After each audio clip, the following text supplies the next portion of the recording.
Hey guys, I wanted to do a tutorial on how I start my seeds. I get a lot of messages on Facebook asking how I do it and the best way to do it, and everybody has a different method and different equipment preferences, so I'm going to show you how I do it my way. My grandma always had flats of cabbages and tomatoes, so I've learned from her since I was little, and unfortunately she passed away, so I kind of took over the tradition in the family.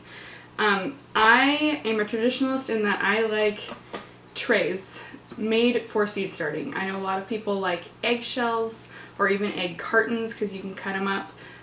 Cups. I like myself a good tray. And by that I mean ones like this drive me nuts. I got these at Walmart one year because I ran out of trays and needed more, and I needed them in a hurry. And they look like they'd be okay because they're nice and deep. They hold all your pots once you've got everything transplanted over. But because of these partitions, when you're ready to go water your plants, I like to be able to pour water in the tray, have it flood the whole bottom of the tray, and all the plants can take it up through the roots. And because of these, that means you have to water every single little section. These are a pain. Don't buy these.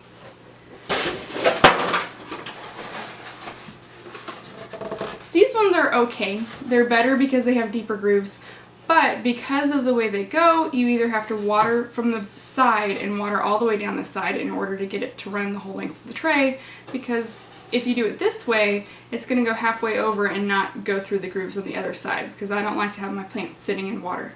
So these are okay. They're not my favorite. They will work. Obviously this one's dirty because I'm not going to be using it anymore, so I didn't take the time to wash it out.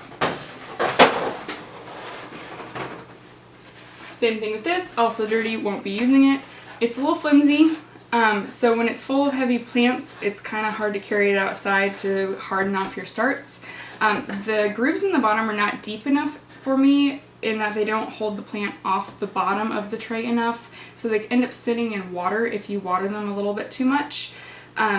It does let the water run all through the bottom of the tray, but again, because it's flimsy and the grooves aren't deep enough, this one got tossed aside.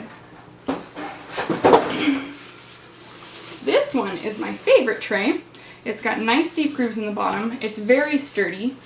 I got this at All Seasons Brewing Supply in Nashville. They sell beer brewing supplies and also indoor gardening supplies. If you are near there, go check them out. They're awesome.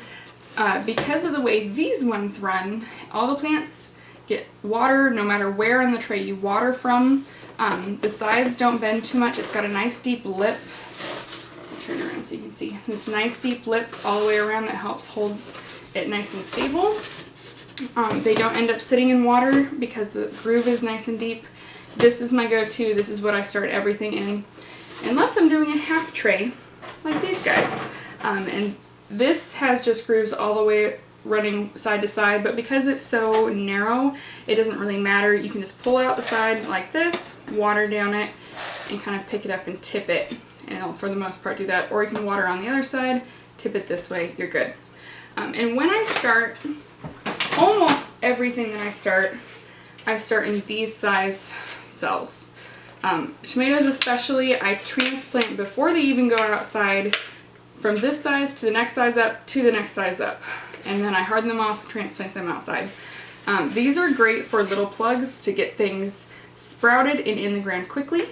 It's also great for tomatoes that have adventurous roots that you like to try and get deeper and get established before putting outside, so you've got a nice strong plant.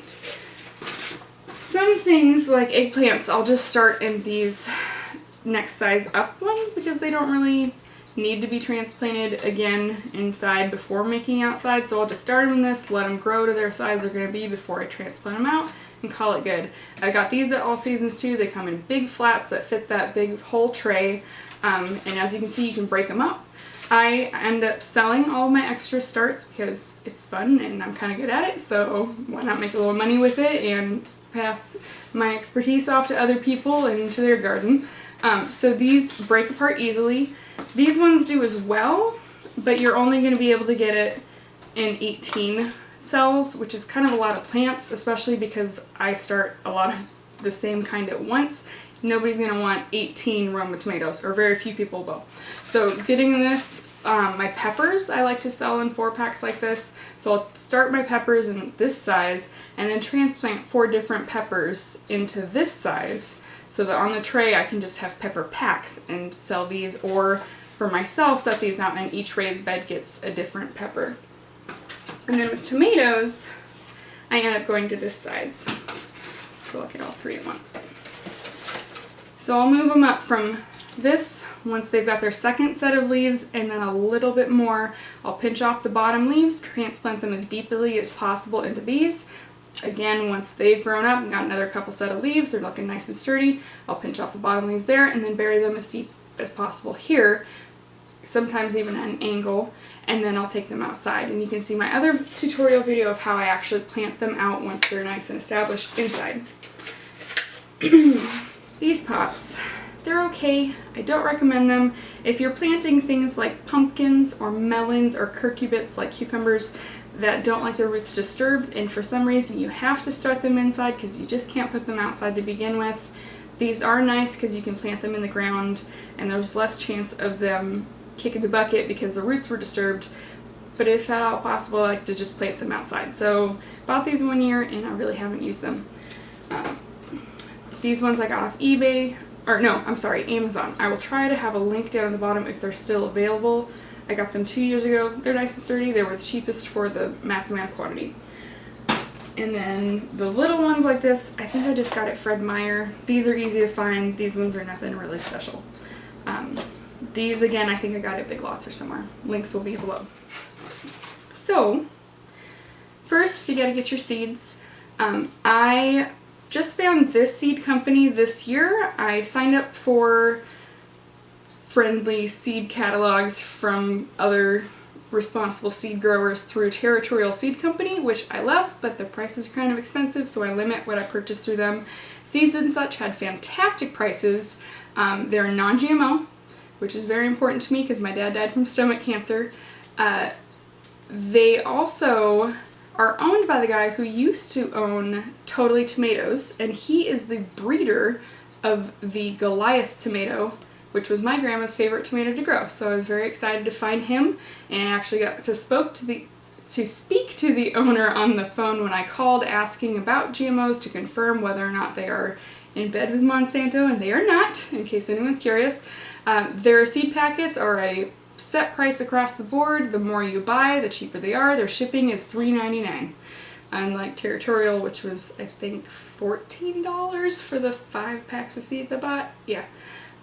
So, highly recommend this seed company. Everything I've got from them has been fantastic. Their tomato seeds, for the Goliath anyway, it said pack of 25 to 30, and there were 33. So that's kind of nice. And this one, Premio, yeah, is a paste style tomato, and this came free. It's just 5 little seeds, and I also got a jalapeno for free, and that comes free with every order before a certain date or whatnot. Botanical Interests was another one I got a couple things from. Pine Tree Gardens I like. This one is the Roma Tomato, and I got 100 seeds in this one. I split it with my friend because I don't need 100 tomato seeds. And when it comes to tomatoes, it says germination rate 80%.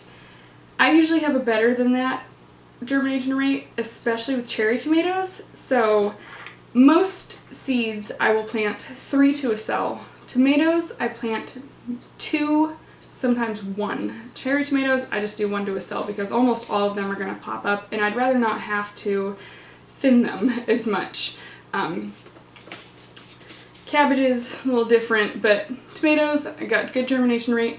What you're going to do is once your tomatoes come up and they all have a second set of seeds, you're going to go through and you're going to clip out, not pull, clip out the ones that are not as healthy or not as sturdy in the same cell. So because I only plant 1 seed or 2 seeds per, it makes thinning go a lot faster, and I'm not wasting as many plants because, again, I like to sell my starts, so I'd rather have an empty cell than have to cut out 2 plants from another cell. So what I do is I filled this with potting mix, not seed starting mix. I did seed starting mix 1 year and it was awful. It's powdery, it's loose, it doesn't hold moisture well, it just doesn't wick. I hate it. Before putting your soil or seed starting mix like I said, potting soil, into your trays. If you have used these trays before, which I did last year, not the white one, but the black ones, take them and dip them in very, very diluted bleach water. I do a 5-gallon bucket with a cap and a half of bleach. Just kind of soak them, get them all scrubbed up, so that you're removing soil-borne pathogens. You can also use really, really hot water and soap and hope that works. I've heard people sunning them, but bleach works for me. This is organic Miracle Grow potting mix. I found this at Lowe's. It was very reasonably priced. It looks exactly like their non-organic potting mix, but I guess you're paying a little bit more for the certification. And then I've got my dibbler, which is just a little pencil. Some people will make a hole in the middle and put 2 seeds in the middle. I like to, if I'm going to do 2 seeds, I will do one in one corner and one in the other, so that when I go to thin, I'm not disturbing the roots of the one plant. You don't want it too close to the outside of your cell, otherwise your seed or your plant is going to attach its roots to the side of your cell, making it hard to transplant later and possibly damaging your plant. But you don't want it smack dab in the center next to each other. Well, I don't. Personal preference. So to start off, I'm going to take my dibbler and do 2 holes per cell. And I don't go down to push. I go down as I spin. And spinning it pushes the hole open instead of compacting the dirt below it. Let me back up. When you're putting your dirt, or soil, sorry, your soil into your seed tray, you don't want to pack it down because your seeds are just starting out and it's hard for them to get down into packed soil. So you do want it nice and loose, which is the thought process behind seed starting mix, but I find it too loose. So with the potting mix, this is nice and light in area. I have not packed it.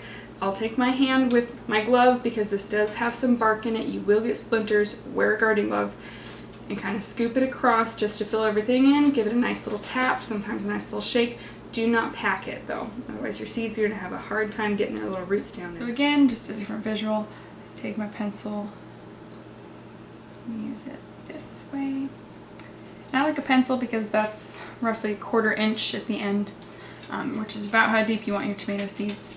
So again, just using your pencil to kind of corkscrew a little hole in there, keep from packing the soil together. I've got my seeds. This is Roma. So here's what they look like. Those are tomato seeds. And because I plan on thinning about 50% of these, I'll pick a small seed to go with a large seed in one cell. Because I kind of have a feeling the large ones tend to germinate better than the small ones. So I'm going to start on one side, just plop them right in there, one at a time.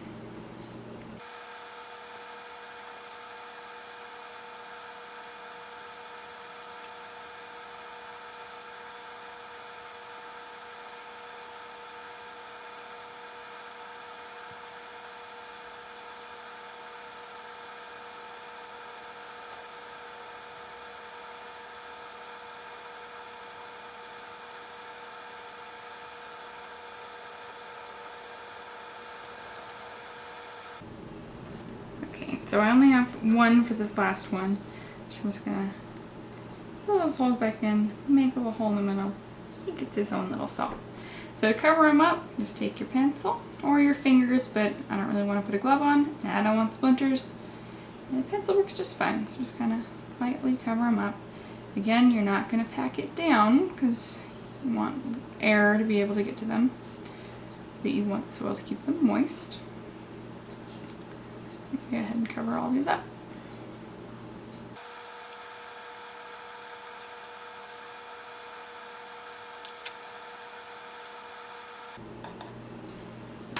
One thing I have learned is do one type of seed, cover them up, and stake them. Do not do all of your seeds and then cover them up and then try and remember which seeds were where, because you're going to have a bad time.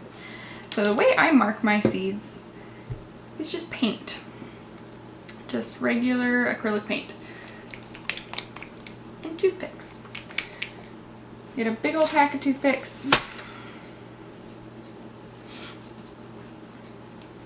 And open up the paint bottle. I don't even pour it out of the bottle, I just take the toothpick, run it right along the inside of the paint and kind of roll it to get it on there. And I grab my seed packet and put some paint on there so I know which color goes with which. And I also have a seed journal that I mark with which color I have each seed marked with, and then I also write down where I got it, how many I planted, which source. So also I know I'm going diagonally this way, so I don't want to stick the toothpick in one of these two corners because that would be too close to the seed. So I'm going to stick them in the opposite corner, and being right-handed, I want to start where I'm not going to run over myself as I'm putting these in here. And I've also found that it is pertinent to put these in here to where they're not so deep that the color is touching the soil, but they're also not sticking up so high that the cover for your seed tray is going to touch them. Otherwise you're going to get paint all over your seed tray cover and it's kind of a pain, or you're trying to push them down. Another trick is do not put colors that are similar to each other next to each other, because once they've been watered a few times, it's really hard to tell the difference between light blue and dark blue. Ask me how I know.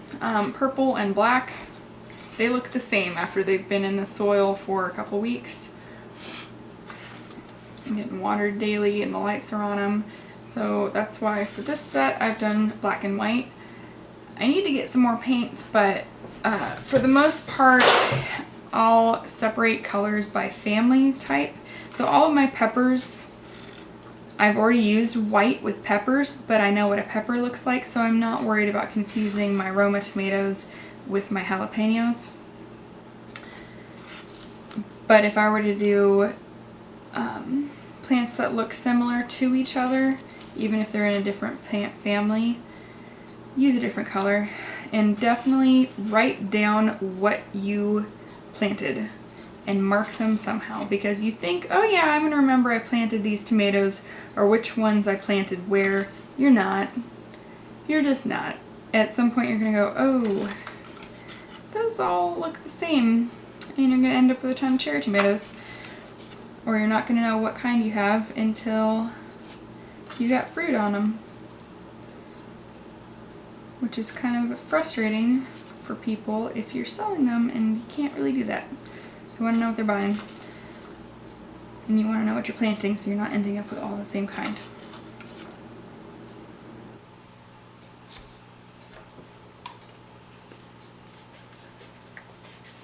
Okay, so this one is a Premio paste tomato, so it's similar to a Roma. Again, it was free, so we'll see how it works. And because there's only 5 seeds in here, I'm going to make single holes for them.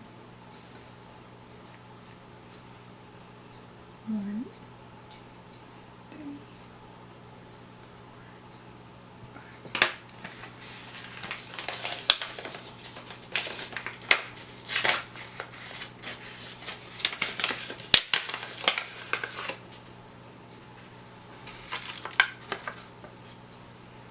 Ooh, looks like they threw in a couple extras. Hooray! So 1, 2, 3, 4, 5, 6, 7, 8, 9. Nice.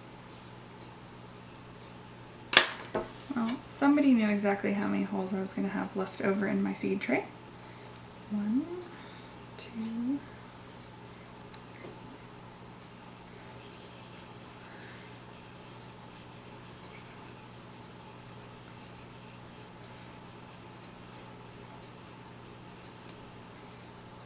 Cannot ask for more perfect than that. So normally also, if I was doing this many and I was just doing these tomatoes or just one type of, let's say I had Black Beauty eggplant and the Japanese white eggplant, I would only mark one, because I know that they're eggplants. I'm not going to get them confused with other plants. But upstairs I've got a bunch more tomatoes, so I am marking these because surprisingly that's not the most tomato ones that I have. I've got a bunch of Goliaths going, so I didn't mark all of those. But I did write in my journal that I didn't mark them, so that when I'm trying to figure out which tomatoes don't have tags, it's the Goliaths.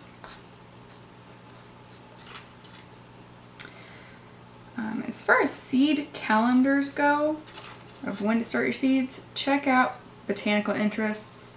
I go by them almost exclusively for when to start seeds and also recommendations of inside or outside. Their information is fantastic. If you ever get a seed packet from them, they've got information on the outside and the inside. Their website's also fantastic, and they have a really good calendar. I don't even know how to find it other than they emailed it to me at one point. Check that out. See if you can find it on Google. It's awesome. So once you've got this going, oh, but where I was going with that, cherry tomatoes I start a week after my regular tomatoes because they will get leggy and quick, so they don't need quite as long as standard tomatoes.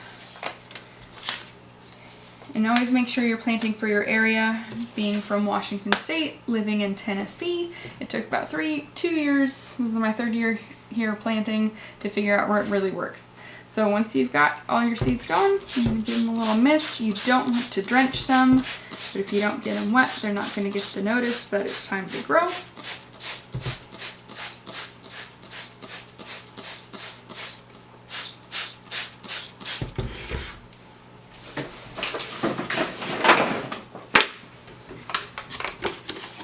Take your cover, pop it on, and stick them under your lights. So I want to talk about lights real quick. Before these babies go upstairs, I've got my rack all set up and I've got 9 lights up there. The rack I use is just a regular old metal shelving rack I got at Target. I think it was around 50 bucks. It's very sturdy. You can move the shelves up and down so you can get the lights closer as you go. I started out with shop lights from Walmart, and I didn't get daylight bulbs. I got, I think it was white light bulbs. What you want to look for is the highest lumens possible. Kelvin wise, Kelvin temperature, you want 6500 K if possible. There's 10,000 K, and then I think it goes down to around 4,000 K. If you want to get really technical into it, one light temperature wavelength tells plants grow green. That's the 6500. One tells plants make flowers, make seeds, and one I can't even remember what it does, but 6500 Kelvin is the magic number. What I use now are LED shop lights that I got from Costco. I think they were 29 to 35, somewhere in there. I know they're on sale right now, so go run and get some if you can. They are LED, so they don't put out any heat. The Walmart ones, I had to give a bit of distance or it's going to fry your plants because they're going to heat them up. I also burnt out 6 bulbs in one growing season, which gets expensive after a while. So the LED ones are going to last years and years and years. I can sit them right on top of this plastic when I've got a whole bunch lined up. They're not too heavy. They can sit right on here. They're not going to burn my plants. They're not going to melt the plastic. The bulbs are not going to burn out and have caustic, nasty chemicals. One of mine from Walmart, when it fried, it smelled awful and there was a little poof of smoke. I went, okay, I'm going to burn my house down. This is awful. So get LED ones. I highly recommend them. Or you can get professional grow lights if you're really going to go all out. But if you're just starting garden plants, unless it's your business and that's what you rely on, and if so, good for you, LED's great. You can also get just a regular light bulb if you're looking at highest lumens possible, because that's how much light this thing's putting out.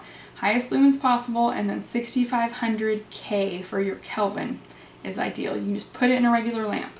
If you were to stick these in the window, they're going to come up and they're going to get spindly and they're going to lean towards the sun and they're going to get what's called leggy, where they're not really getting very thick stems. They're just getting really long and really yucky, and they'll kind of bend over because they don't have enough sunlight on them.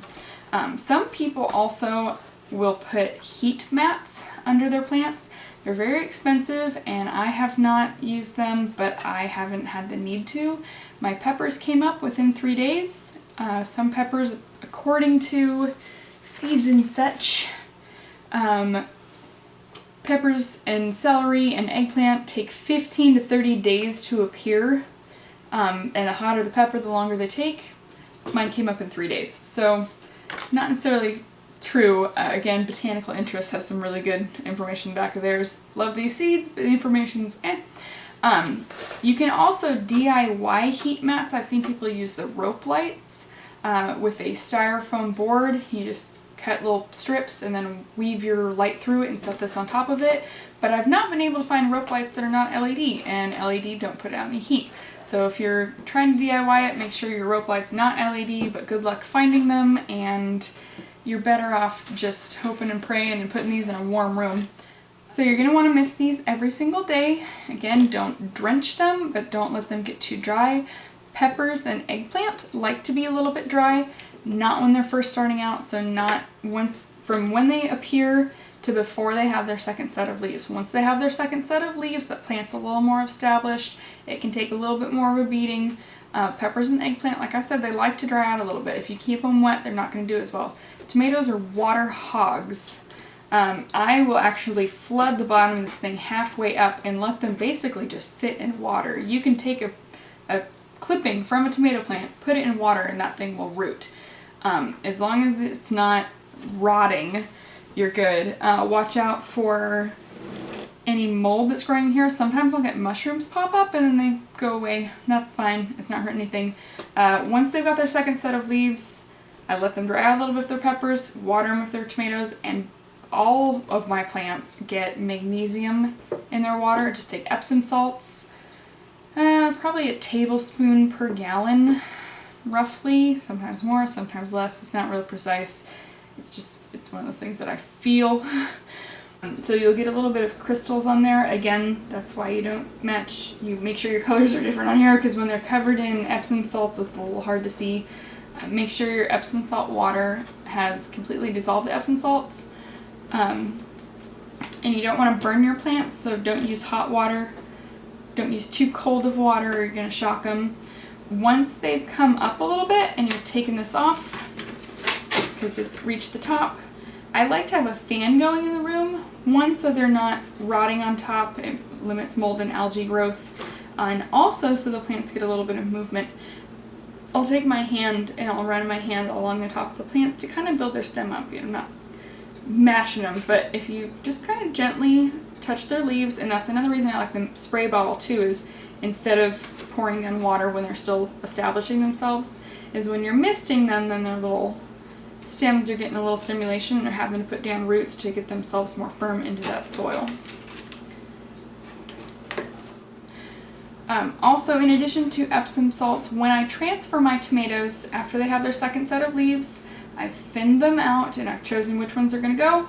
This has come off for a bit. They've had probably a couple waterings with magnesium water. I just pour down into there. But once they're ready to transplant into here, when I take them and move them into these ones, I add an aspirin tablet into the water with the magnesium.